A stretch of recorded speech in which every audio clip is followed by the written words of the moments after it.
chegando com mais um Sala de Entrevistas. Que bom que você está recebendo a gente aí na sua casa. O assunto hoje é da saúde dos homens, mas também vamos reverter para a saúde das mulheres. Mas em casa a gente sabe que é sempre elas que cuidam, não adianta. Homem para ir atrás de médico, olha, é bem complicado. Tem uns até que agora estão mais conscientes, vão lá, fazem o seu check-up, principalmente perto dos 40, mas tem muitas situações que eles deixam para lá. Aí baixa a autoestima, cai o hormônio daqui, cai vitamina de lá e não sabe nem o que está acontecendo com o corpo. E muitas vezes pode ser a entrada na andropausa. O que é isso? Quem vai explicar para a gente é o doutor urologista médico, especialista nesse assunto, desculpa, o doutor Fábio Borges. Doutor, obrigado pela presença. É isso, né? Eu que agradeço. Diferente da menopausa, vem a andropausa nos homens, né? Exatamente, eu que agradeço estar aqui com você hoje para conversar sobre esse assunto que é desconhecido, né? Pouca gente sabe que tem essa andropausa. Ela começou a ser divulgada agora e realmente é o que tu falou, às vezes não sabe o que está acontecendo, tu vai investigar os sinais e sintomas da andropausa que estão batendo na rapaziada. E quando é que ela chega? Quando é que eles começam a entender que não, pode, como você falou, é novo, mas mesmo assim, tem alguma coisa errada, não tá legal? Então, o homem, ele é diferente da mulher, que ela tem um período que ela entra na menopausa, é abrupto, assim, ela tá bem, daí ela entra na menopausa e o hormônio cessa, né? O homem, ele vai tendo uma queda gradual, então é uma coisa mais sutil. E geralmente começa a cair a partir dos 40 anos, 35, já começa a ter sinais de 40. Todos vão ter sintomas? Não. Justamente por ser sutil, muitos homens se adaptam, né? E vão deixando ou passam desapercebidos e não tem sintoma. Mas alguns vão ter. E é os sintomas que o pessoal fala assim, é o sintoma da idade. E às vezes não é, entende? Às vezes é o déficit hormonal que ele está tendo por essa queda. Ele é um paciente que sentiu essa queda. E dele começa a apresentar sintomas e é esse paciente que tem que ser tratado para ter uma melhora na qualidade de vida. Esse hormônio é a testosterona, é isso? Exatamente. Ela vai caindo aos poucos, é natural que ela caia ou é um desgaste da pessoa? Enfim, cada um tem a sua quantidade de testosterona igual a mulher. A gente compara sempre, né? Cada um tem o ideal. Tá. Isso é um exemplo que eu faço em consultório é assim, eu pego um paciente e falo, se tivesse um clone teu agora, ou meu, assim, um clone meu do meu lado, eu tenho 300 de testosterona e ele tem 500, tem alguma diferença? Não. O meu receptor androgênico, né, o receptor que o testosterona liga, é mais eficaz que o dele. Então, para fazer a mesma função, ele precisa de mais e eu de menos. Mas, assim, cada pessoa tem uma quantidade ideal. E é normal, o homem vai produzir testosterona a vida inteira, e é normal todos caírem. Tanto que um paciente mais idoso, a testosterona vai ser mais baixa. Então, é normal. Essa queda que a gente perguntou, ela vai existir com a idade. Mas não todos que têm um basal X de receptores, que alguns caem e conseguem manter suas funções normais. Alguns passam desse limiar, daí começa a faltar, aí que começa a apresentar os sintomas. Aí que eu chego no senhor, faltou, né? Aí o senhor indica uma reposição. Todo mundo tem que fazer reposição hormonal? Não. Todo homem? Geralmente a testosterona é bem restrito à reposição, assim. Hoje ainda tem muito uso inadvertido em vários setores, né? A gente acaba sabendo disso, mas a reposição, pelo menos o urologista, ele é bem restrito para fazer, ele vai fazer quando está estritamente indicado. Quando o paciente chega no consultório com os sintomas, quais são os sintomas, Isso né? que eu ia perguntar, quais são os sintomas? Os sintomas da andropausa, ele começa assim, ficar mais cansado do que o normal, mais sonolento, às vezes o dia já não está rendendo tanto, começa a ganhar peso. Só que até esses sintomas aqui, muito é os sintomas que o pessoal fala da idade. Esse é o sintoma da idade. Ou a falta da B12, para mim é tudo falta de B12 lá em casa. Também fica tudo nessa linha. Quando o homem percebe que realmente ele pensa, pode ser a testosterona, quando ele começa a perder libido. Aí ele perde o desejo sexual. E tá tudo bem, ele realmente só não tem. Às vezes ele passa 15, 20 dias sem ter relação e ele fala, não tive vontade. Aí ele pensa que alguma coisa está errada. Então, geralmente, os primeiros sintomas ele não busca o urologista, ele busca quando tem a queda de libido. Aí a gente vai ver a testosterona está baixa. E a gente vai fazer reposição? Não. A gente vai tentar medidas comportamentais primeiro. Pratica atividade física? Não. Tá acima do peso? Tá. Tudo isso, se você começar a perder peso, começar a praticar uma atividade física, você começa a ter ganho na testosterona. Então, muitas vezes, você não precisa nem repor. Você só estimula o paciente natural, a produzir. Né? É estimular dela no corpo Exatamente. do homem, né? O homem, quando pratica atividade física rotineiramente, 3, 4 vezes por semana, ele tem ganho 30, 40 pontos de testosterona. Não é uma média exata, né? Mas mais ou menos a gente vê isso em consultório. É por isso que eles emagrecem mais rápido. Quando eles entram na academia, dá 10 dias, são tudo magrinho. A gente fica lá pedalando e não sai do lugar. Exatamente, a testosterona ela faz muito queima calórica e ganho de massa. Então, o homem tem essa facilidade em comparação com a mulher. E daí ele vai ganhar, indo fazendo atividade, ele ganha mais ainda, entende? Então, é um ciclo que ele já tem essa facilidade de perda de peso e ganho de massa muscular. Ele faz atividade, ele ganha mais testosterona, que vai fazer ele ganhar mais massa muscular e perder mais peso. Então, ele às vezes abate o sintoma só com essas medidas comportamentais, que é uma vida saudável em si, né? Alimentação, atividade física, perda de peso. Isso, eu brinco, é para tu sair da andropausa, mas é para tudo, né? Para tua saúde em geral, pro teu coração vai fazer bem, pro teu corpo vai fazer bem. Mas tem alguma doença associada ou doenças associadas que fazem esse hormônio cair também, doutor, e dá uma impressão que é andropausa?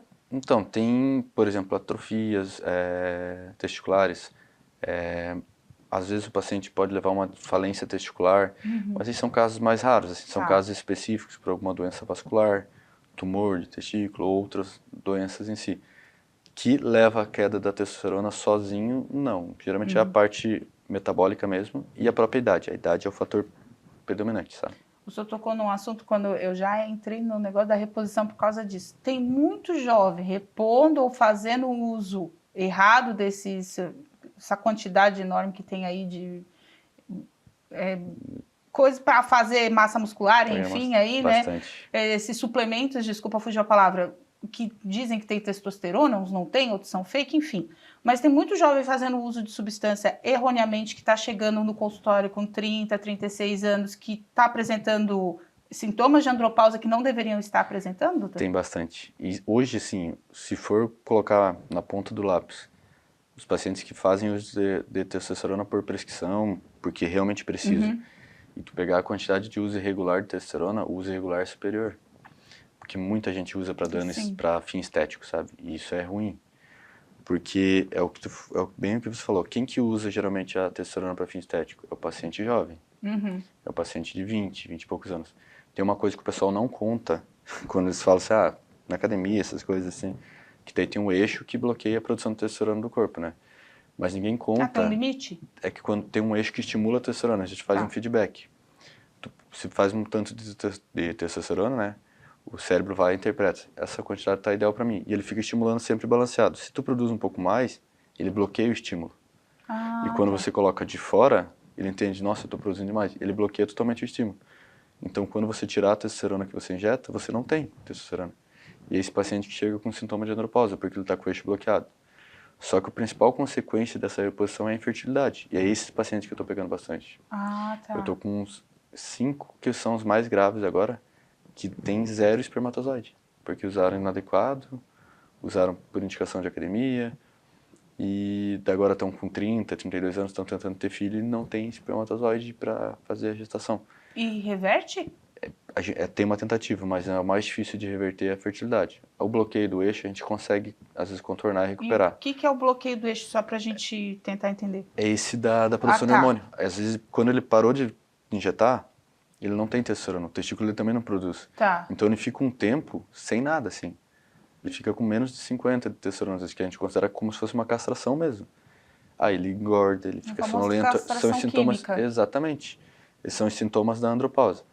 E isso a gente vai estimular para recuperar as duas coisas, tanto ele produzir testosterona de novo, como a fertilidade. A produção de testosterona é mais fácil de reverter do que a fertilidade. E a fertilidade não existe relação com dose, não quer dizer que tu usa um ano ou um mês. Tu usar, às vezes tu pode ficar infértil. Nossa! E essa é a parte difícil, daí vai para fertilização in vitro, às vezes nem sempre consegue a gestação, não são todos que conseguem reverter. Até porque o esperma também fica mais fraco, né, no popular. Ele para de produzir, ele assim, tem que ter, digamos, 15 milhões no espermograma. Tem paciente que tem 0, assim, ou tem 1 milhão e são mortos ou imóveis, sabe? Que se não tivesse usado, seria um paciente normal, não tinha predisposição a ter isso. Provavelmente normal, a gente não teria um espermograma de controle, mas provavelmente ele seria um paciente normal, sabe? E como ele fez esse bloqueio para a produção, ele ficou, o testículo atrofia, né? E para de produzir. E aí depois fica naquela batalha eterna para tentar ter filho ali. Porque Então, a gente tem a hora 6 que meses começa... assim, tentando, e até agora tem os 5 não conseguiram aumentar a produção ainda, sabe? Nem para fertilização. Daí tem umas técnicas que você funciona no testículo e vai no microscópio, ou no epidídimo, né? No microscópio tenta selecionar 1, 2 espermatozoides, que às vezes acha alguns ali, procura. Já é contadinho, né? mas olha a contadinha. É. Tem que pegar um contado para fazer a fertilização. Aí são técnicas muito mais demandantes de tecnologia. São bem caras, não tem uma garantia, porque se acontecer da mulher, infelizmente, perder a criança, tu começa do zero de novo, entende? Nossa. Então, é uma situação ruim, assim.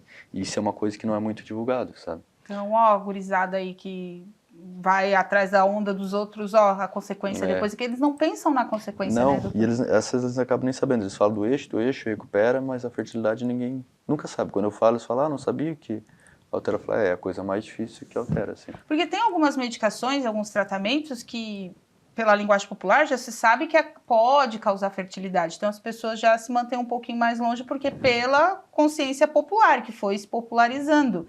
Mas esses estimuladores de beleza, vamos dizer assim, porque não dá nem para chamar de medicamento, porque medicamento é coisa avaliada, enfim, né, prescrita, acaba trazendo um dano muito sério para a saúde, né, e para a vida da pessoa. E outra que geralmente o pessoal usa, a gente chama de testosterona underground, né, que não é o comprado na farmácia, então vem de outros países, que a norma não é nem liberada no Brasil, então você não tem nem certeza absoluta da dose que você está aplicando. E nem se é mesmo. Se o mesmo lote é igual ao outro, um lote pode ser diferente, nem se é. Como é que foi armazenado, como é que foi transportado.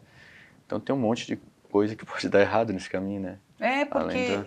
E quando que assim, doutora, a gente... Daqui a pouco a gente vai para o segundo bloco, mas eu sempre pergunto isso para os médicos, porque assim, a mulher, ela, lá no comecinho, deu 9, 8 anos, a primeira menstruação, já vai para o ginecologista. Sai do pediatra, já vai para o ginecologista. O menino não, ele fica num hiato muito grande.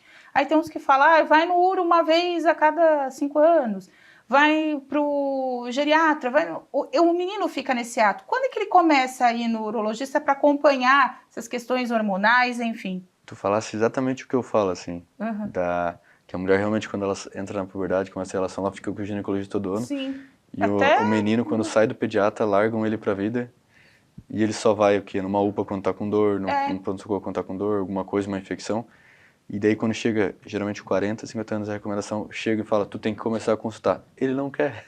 Exatamente. Porque ele passou 25 anos sem nunca pisar no consultório. A mulher sempre tem exame de rotina, tem isso, tem aquilo, e o homem não tem, né? E essa é a dificuldade, o homem deveria ter desde pequeno já o acompanhamento, não com o urologista talvez, mas com o pediatra, depois criar o hábito de ir a cada 2 anos na clínica médica, quando chegar nos 40 anos, começar a ir no urologista, com 50 anos, no cardiologista também. Ter 2, eu sempre recomendo assim, o urologista para o homem é fundamental, né? E o cardiologista para todo mundo, assim, que eu acho que é fundamental. As outras especialidades são conforme demanda. Por exemplo, tem um sintoma gastrointestinal, o próprio cardio vai chegar assim, tô com sintoma de refluxo, vai te mandar para o gastro. Alguma coisa respiratória, para o pneumo, tá com algum diabetes ou alguma coisa endócrina, vai para o endócrino. Mas o cardio é fundamental para controle de saúde também. E o urologista para os homens, a partir dos 40 anos, eu também acho que seja fundamental, e é o recomendado, né? Não só pela questão da próstata, mas pela questão de saúde mesmo. A gente faz o rastreio completo, né? Porque tem que fazer, né? Toda a manutenção da saúde ali, os exames, toda a questão de hormônio, a questão de vitaminas, enfim, porque eles vão deixando. Sim, a gente faz mais ou menos o que a gineco faz muito com as mulheres já. Porque, querendo ou não, acho que muitas vezes é a única médica que a mulher acaba frequentando um tempo, né? E no uro, os homens, os rapazes acabam indo sem nunca ter pisado em outro consultório. Então não adianta eu ir lá e pedir um exame de PSA, fazer o rastreio de próstata e não ver se tem diabetes, não ver se tem um colesterol aumentado. Então eu faço um check-up completo. Quando eu volto eu dou uma olhada, tá tudo bem? Beleza. Tá alguma coisa alterada, uma diabetes, alguma coisa, a gente vai encaminhando para o especialista para fazer o tratamento adequado. Então tá certo. Doutora, a gente vai para um rápido intervalo e a gente volta já falando mais sobre essa questão da andropausa e outras doenças aí que podem estar surgindo no meio do caminho da vida dos homens que estão chamando a atenção. A gente volta já.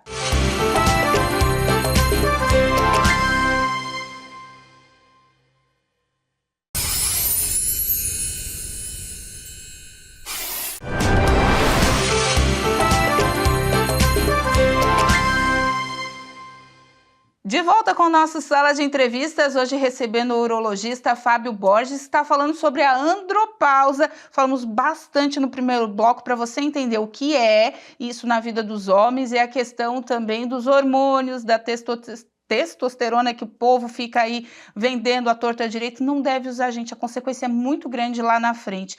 Doutor, a gente comentou bastante desse uso irresponsável dos medicamentos, mas tem algumas doenças que também levam os homens, né, a terem baixa produtividade hormonal, de vitaminas, enfim. A gente diz que eles têm que se cuidar. Aí eles não se cuidam, chegam lá no urologista. E como é que é feito esse processo, esse tratamento, para eles voltarem a ter uma qualidade de vida maior na andropausa? Ou sair dela, não sei.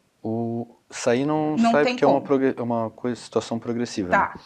Mas o primeiro passo é como eu falei para ti, tentar ver a rotina do paciente. Como é que é a rotina dele. Vou exemplificar, um paciente que chega em casa, só vê TV, não faz atividade, só come, tá ruim. Então a gente vai tentar melhorar essa rotina do paciente, porque tem estudo que já comprova que perder peso aumenta a tua testosterona, praticar atividade física aumenta a tua testosterona e alimentação saudável também. Então muitas vezes não precisa repor. E não vai precisar de nenhuma medicação injetável, só como na rotina você recupera ele, tira ele e devolve uma qualidade de vida. Porque tem um paciente que não está sonolento, cansado, ele perde a motivação do dia a dia, ele perde a qualidade de vida também. Então ele recupera a qualidade de vida dele, às vezes com uma simples mudança da rotina dele. Em alguns casos não consegue. Aí nesses pacientes é indicada a reposição, ou em algumas doenças que necessitam, pacientes que têm atrofia testicular, paciente que realmente tem uma queda muito importante assim de testosterona que você sabe que não vai conseguir recuperar por mais que tu mude a rotina. Aí você entra com a reposição. Aí a reposição varia muito de cada paciente. Tem testosteronas que são de 3 em 3 semanas, de 3 em 3 meses, e não é igual para todo mundo. Então esse começo é mais chatinho para o paciente, para a gente definir o espaço de reposição dele. Ah, tá. Cada um é feito um estudo para aplicação correta ali. Por exemplo, tem testosterona que a média é de 3 em 3 semanas. Mas um outro colega meu, para mim, é aplicação de 3 em 3 semanas. Para ele, a mesma testosterona, talvez não. A dele pode ser de 4 em 4, de 2 em 2, depende do metabolismo dele. Então, a gente tem que definir esse tempo para cada paciente. Aí vai ter um período que você vai aplicar, vai ter o período de coleta de testosterona para ver, no dia da aplicação, ver a dose ideal dele. Está muito baixa, a gente encurta, está muito alto, a gente vai prolongando até definir o espaço. Então, nesse primeiro momento, acaba demandando uma quantidade de consultas maior, né? E daí depois que definiu, aí é tranquilo. Só vai mudar se você mudar a testosterona dele. Por exemplo, vou ter que trocar de marca, trocar de tipo. Aí volta tudo de novo. Mas geralmente não precisa. E esse paciente vai acompanhar assim sempre. E aí os homens também têm muito medo, né? Como o senhor disse, a disfunção erétil é o que chama a atenção deles. O resto não chama atenção em nada, né? Tudo uma hora melhora. Mas aí chegou a disfunção erétil e não tem mais para onde correr. Ela é ocasionada hoje, né? Que o senhor vê em consultório muito, fora a parte ali de doenças como câncer, enfim. Ela é ocasionada muito por essa baixa, doutor? Por essa falta de tratamento ou essa falta de acompanhamento? Ela tem, só para uma questão de dados, assim, Tá.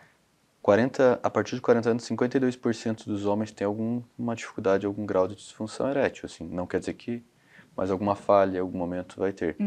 Então, para ver como é importante, eu sempre brinco que o homem mente muito para os amigos, assim. Mas isso é um dado concreto, assim. Então, tem relação com a testosterona, mas não é o principal. A testosterona é muito mais relacionada ao libido, ao desejo. Mas se você não tem desejo, você não vai praticar a atividade sexual, né? A disfunção erétil, ela é muito relacionada às comorbidades, assim. Ela sempre tem uma doença base. Tem a parte psicogênica, que é a cabeça. A cabeça mata o homem na parte da relação. É que não separa, né? A cabeça não. Faz parte do corpo, A cabeça é o que mata o homem. Uhum. Tem muito paciente que procura, às vezes, com idade de 20, 25 anos com disfunção erétil. Nossa, que nojo. Puramente psicogênica, assim. Não tem uma doença base que vai fazer ele ter disfunção. É a cabeça que está matando ele. A gente vai tratar essa parte. E tem os pacientes, por exemplo, diabetes, pressão alta, alguns medicamentos que são usados. Isso acaba afetando tanto a parte neurológica, que é o nervinho que manda sinal para o pênis, como a parte vascular, que é o responsável por fazer o enrijecimento dos corpos cavernosos, né? Então tem essa doença base que vai. Então a testosterona em si não é o principal, mas tem outras doenças bases que acabam levando a disfunção sexual, que é o que procura o homem. E nessas você descobre a andropausa que ele nem sabia que existia também. E muitos são escondidos da mulher no consultório. Ou é a mulher mesmo que ainda marca? Nada, é a mulher que marca. Às vezes eu brinco que os caras chegam de paraquedas no consultório. Nem sabe o que estão fazendo ali.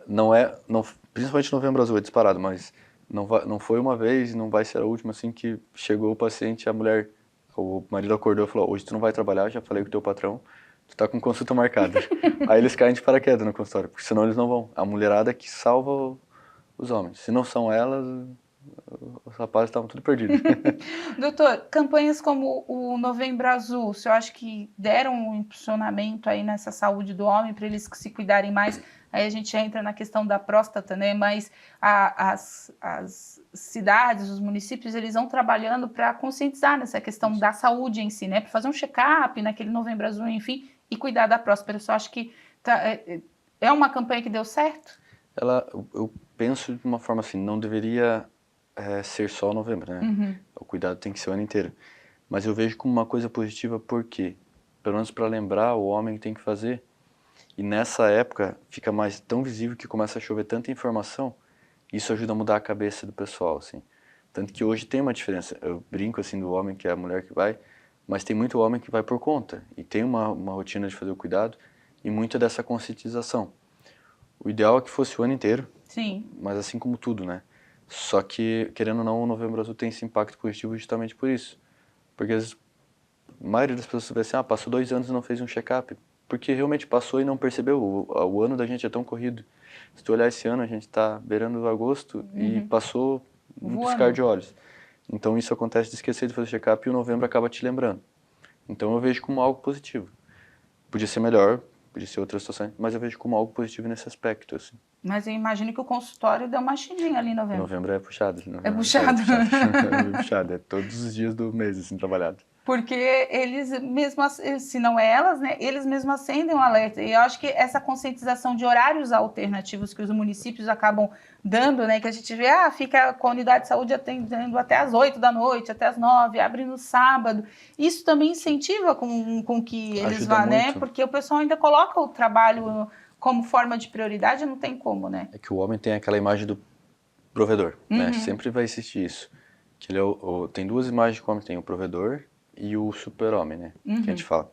Que ele é aquele que ele cuida bem, se ele vê a filha, o filho doente, ele fica extremamente preocupado, a esposa, ele fica extremamente preocupado, mas sempre ele acha que com ele nunca vai acontecer. Então ele cuida de todo mundo, mas não se cuida. E do provedor, que ele tem a sensação que se ele não trabalhar, ele vai prejudicar a família dele. Então é as duas coisas. E esse horário prolongado ajuda bastante nisso. Porque saiu do trabalho, passa lá fazer o check-up. Ajuda muito isso aí, no horário prolongado, horário estendido, trabalhar no sábado. Por isso que eu acho que deveria ter um dia na semana, é o que eu estava te falando. Não deveria ser só nesse mês, talvez um dia na semana, o ano inteiro. Um dia no mês, que talvez, pudesse fazer né? para as pessoas que trabalham poderem ir lá fazer um check-up, uma consulta rápida. É conscientização, né? Não dá mais a gente não tem mais aquele hábito que se tinha antigamente dos horários muito definidos, né, doutor? Hoje está todo mundo, o ônibus demora 2, a gente está numa cidade pequena que se pegar um ônibus em 40 minutos a gente está no outro lado da cidade. Mas imagina uma grande São Paulo, um grande Rio de Janeiro, chegar do teu serviço até o posto de saúde já demora 2 horas, então tu não tem como ir trabalhar naquele dia. Não. Né? Então tudo vai dificultando um pouquinho a vida das pessoas, né? A população é grande, a rotina mudou muito, né? Sim. Então realmente fica mais difícil essa questão do horário para mesmo encaixar. Tu pegar um carro aí acabou-se, né? Depende do horário mesmo, demora mais que o ônibus aqui. Exatamente. Ô doutor, a gente fala, eu dei um ganchinho na questão da próstata, porque não tem como deixar de falar, é o câncer que mais mata os homens hoje no Brasil com o de pulmão junto, né? É só por falta de tratamento e preconceito. Ele é o câncer que fácil de diagnosticar, com um tratamento altamente eficaz, mas se for feito no momento certo, né? Então, realmente, ele é o câncer que mais mata homens, né? A maior mortalidade é o de pulmão, em comparação à quantidade de pacientes. Porque o de próstata tem um tratamento muito bom. Sim. Só que, realmente, assim, o rastreio, ele ajuda você a pegar ele num momento precoce. Aí tem muitas opções de tratamento com uma chance de cura, às vezes, superior a 90%. Só que quando passa, que ele já é metastático, tu já não tem mais tratamento curativo, é paliativo. Então, realmente, assim, o câncer de próstata é muito importante de fazer o diagnóstico. E tem muito homem que não faz, por medo do exame que vai fazer, de toque retal. Tem essa situação. Eu ainda brinco, falei assim, a mulher faz o preventivo todo ano. Todo ano. Então é uma coisa, desde os 20, assim. E não é só preventivo, tem mais exames, não vamos entrar nesse detalhes, mérito, né? mas são exames super constrangedores que a mulher faz todos os anos, né? Exatamente. Só a mamografia é horrível, mas a gente tem que fazer. Mamografia queixam bastante, verdade. Exatamente, mas tem que fazer, tem que cuidar. E nessa questão... Por isso que a mulher morre 9 anos mais tarde que o homem. Pois é, porque a mortalidade do homem é 9 anos mais cedo que a mulher. E nessa questão do câncer de próstata que a gente estava falando, né, o PSA, né, que é aquele teste o exame, o exame de sangue, eu na minha legalidade estou falando, ele veio para ajudar realmente, né, porque você também, claro, traz o diagnóstico ali, ou deixou o homem ainda mais preguiçoso para fazer o teste do toque? É que são complementares. Como é que funciona assim, ó? O PSA ele é um marcador da próstata, não do câncer. Ele sinaliza algum problema, você não sabe o que é. Por exemplo, para próstata pequena, o PSA é pequeno. A próstata grande, o PSA tem que ser grande. Eles têm que ser compatíveis. Tá. Não pode ter uma próstata pequena e um PSA grande. Alguma coisa errada tem. O que aconteceu? Inflamação, infecção, câncer, pode ser qualquer uma dessas coisas. Aí tem que investigar. Aí entra exames complementares, por exemplo, uma ressonância, o toque retal é um exame que pode fazer essa diferença também. Só que eu falo que são complementares por quê? Porque 80% dos cânceres aumentam o PSA, 20% não. Então, tu vai ficar só no PSA, esses 20% tu vai ter falha no diagnóstico. E o toque retal, ele tem uma falha de mais ou menos 10%. Então, você consegue, em 10 pacientes, 9 você vai ter acerto. E um, que infelizmente vai acabar passando, ou vai fazer um exame diagnóstico numa ressonância, por exemplo. E se você não faz o toque, tu falha uma porcentagem maior, o que é ruim. 10% é uma quantidade bem expressiva. Sim. Então, eles são complementares. Eles não é preciso para o câncer, mas ele te complementa no diagnóstico. Eu pergunto porque é o que a gente mais ouve, assim, dos homens da faixa etária ali dos 30, que está quase chegando nos 40, que precisa fazer o exame de toque ali, pelo menos deveria fazer. Ah, não, agora tem o exame de sangue, eu não vou fazer o de toque, deixa, não vou fazer. Por isso que eu pergunto, que é até uma curiosidade que eu tinha, né, para esclarecer, porque é a fala, né, da idade que a gente ouve isso. Ah, não, deixa, faço de sangue, por isso que é importante esclarecer. E tem alguns lugares que estão em mudança já. Os Estados Unidos é um país que, como tem muito acesso a exames com mais tecnologia, por exemplo, a ressonância é mais precisa que o toque, então lá eles já tem uma rotina às vezes um pouco diferente em alguns serviços. Já faz mais ressonância, que é muito caro, Aqui é caro, depende do lugar, não tem acesso fácil. Tem cidades que eu peço uma ressonância pelo SUS mesmo e consegue em um mês. Por planos de saúde também. Agora tem cidades que não, eu não posso falar para o paciente, não, eu quero fazer o toque, eu quero fazer a ressonância. Não posso pedir uma ressonância e ele demorar 1 ano para vir comigo. Que acontece, infelizmente acontece. Aí quando chega então lá, aqui no Brasil é outra realidade. Aqui infelizmente a gente a gente trabalha com as ferramentas que a gente tem. E hoje a recomendação é isso, é PSA, toque retal, ressonância complementar. Pode ser que mude? Pode. Pode ser que daqui a um tempo seja a ressonância, sabe, que um exame fique mais barato, um custo mais em conta e se torne um exame de rastreio já. Pode acontecer, mas por enquanto ainda não. Doutor, a gente está chegando no final. Gente, eu esqueci de falar, mas no Instagram do Dr. Fábio, está aparecendo aqui no nosso GC, ele coloca a caixinha de perguntas, né, doutor? O que mais chega lá de pergunta? Toda semana chega. É mais variado. É mais variados temas. Assim, tem de mas a maioria é homem perguntando, mesmo a mulher perguntando para o homem? Tem bastante mulher que pergunta. Bastante mulher, inclusive de perguntas do marido, assim. O meu marido mandou perguntar, mais ou menos isso. Tem bastante. O meu marido está com uma situação assim, ou meu marido aconteceu alguma coisa, vai de tortuosidade peniana, de disfunção erétil, de cálculo, até exemplifiquei hoje, se tomate dá pedra no rim, tem de tudo, assim. E tomate dá pedra no rim, doutor? Tomate, eu estava conversando, não tem relação. O principal fator é a falta de líquido mesmo. E antigamente acreditava que tomate prevenia câncer, foi visto que nem ajuda nem atrapalha. Então... E tinha gente que falava que menino tinha que comer tomate também. Exatamente. Por causa da testosterona, de hormônio, não sei o que tinha relação. Tem a cultura que a semente de tomate prevenia câncer de próstata. E foi visto que não, assim, que ele não ajuda, não atrapalha. Assim, não...